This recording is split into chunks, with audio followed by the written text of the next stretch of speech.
ပတ်ကြီး mobile ရဲ့ update 2.9 ကတချို့လူတွေလည်းတင်ကောင်းဖြစ်နိုင်ပါတယ်။ဘာလို့လဲဆိုတော့ graphic မှာ super smooth ဆိုပြီး graphic update တစ်ခုထွက်ပါတယ်။ super smooth graphic အကြောင်းကိုပြောရမယ်ဆိုရင်တချို့ဖုန်းတွေက smooth မှာ45 fps ရတယ်ဆိုရင် super smooth မှာ60 fps ရတာမျိုးတွေ့ရပါတယ်။ဒါပေမဲ့တချို့ဖုန်းတွေကငါဖုန်းကရတယ်ငါဖုန်းကမရဘူးလို့ဖြစ်နေတဲ့ညီကိုတွေအတွက်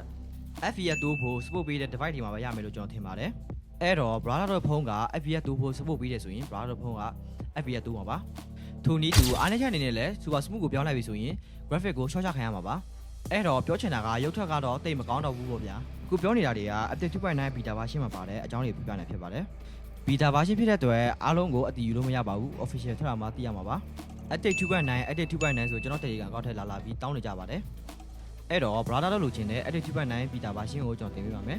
brother တို့သိရမှာတစ်ခုက update 2.9 beta version ကကျွန်တော်တို့ဆော့နေတဲ့ official version ကိုဘာမှအကျိုးသက်ရောက်မှုရှိမှာမဟုတ်ပါဘူးဒီတော့ 2.9 beta version ကိုကျွန်တော်တို့ Reborn Shop Telegram channel မှာတင်ပေးပါမယ် update 2.9 official version ထွက်လာရင်လည်း Play Store နဲ့ App Store တို့ဆက်ဆော့ပြီးတင်ပေးမှာဖြစ်တဲ့အတွက် Reborn Shop Telegram channel လေးကို join ထားပေးပါ Reborn Shop Telegram channel ကို join ဖို့အတွက်အခုပြထားတဲ့ QR code ကိုစကန်ဖတ်တာမျိုးဖြစ်ဖြစ် keyword အနေနဲ့လည်း Reborn Shop 28ဆိုပြီးရှာလို့ရပါတယ် brother တို့အကောက်ရောင်းဝယ်ကိုယုံယုံကြည်ကြည်အာမခံကောင်းကောင်းနဲ့စိတ်ချလက်ချအကောက်အဝယ်ဆော့ချင်တယ်ဆိုရင်ကျွန်တော်တို့ထီကို shop မှာစိတ်ချရောင်းဝယ်လုပ်လို့ရပါတယ်